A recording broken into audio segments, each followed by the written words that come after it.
മുനമ്പം വഖഫ് അധിനിവേശത്തിൽ judicial commission ജനുവരി 4-ന് മുനമ്പം സന്ദർശിക്കും. ജനുവരി 2-ാം വാരം മുതൽ ഹിയറിംഗ് തുടങ്ങാനും തീരുമാനം.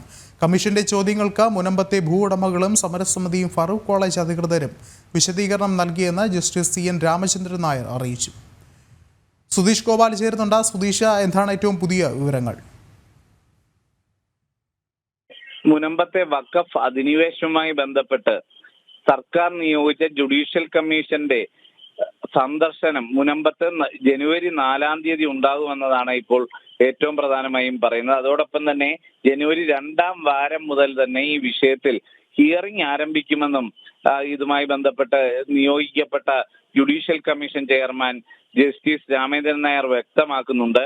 അത്തരത്തിൽ ഒരു ഹിയറിംഗ് നടക്കുമ്പോൾ അതിനു മുമ്പ് ഇതുമായി ബന്ധപ്പെട്ട എല്ലാ വ്യക്തികളുടെയും ഇല്ലെങ്കിൽ എല്ലാ സംവിധാനത്തിന്റെയും ഒരു വിശദീകരണം ലഭിക്കേണ്ടതുണ്ട്. അതിൽ ഇനിയും ലഭിക്കാനുള്ളത് സംസ്ഥാന സർക്കാരിന്റെ ഒരു സ്റ്റേറ്റ്മെന്റും അതോടൊപ്പം തന്നെ വഖഫ് ബോർഡിൽ നിന്നുള്ള വിശദീകരണവുമാണ്. ബാക്കി ഈ മുനമ്പം ജനതയുടെയും അതോടൊപ്പം തന്നെ അവിടുത്തെ സമരസമിതിയുടെയും എല്ലാ സഹകരണവും ലഭിക്കുന്നുണ്ട് എന്നതാണ് ഈ ജസ്റ്റിസ് വ്യക്തമാക്കുന്നത്. ഈ ഒരു സാഹചര്യത്തിൽ ഇത് സുഗമമായി മുന്നോട്ട് പോകും എന്ന് തന്നെ ജസ്റ്റിസ് പ്രതീക്ഷിക്കുമ്പോൾ അതിൽ വഖഫ് ബോർഡിൽ നിന്നുള്ള വിശദീകരണം ഇതുവരെയും ലഭിച്ചിട്ടില്ല എന്നത് നമുക്ക് എടുത്തു പറയേണ്ട ഒരു സംഭവം തന്നെയാണ്.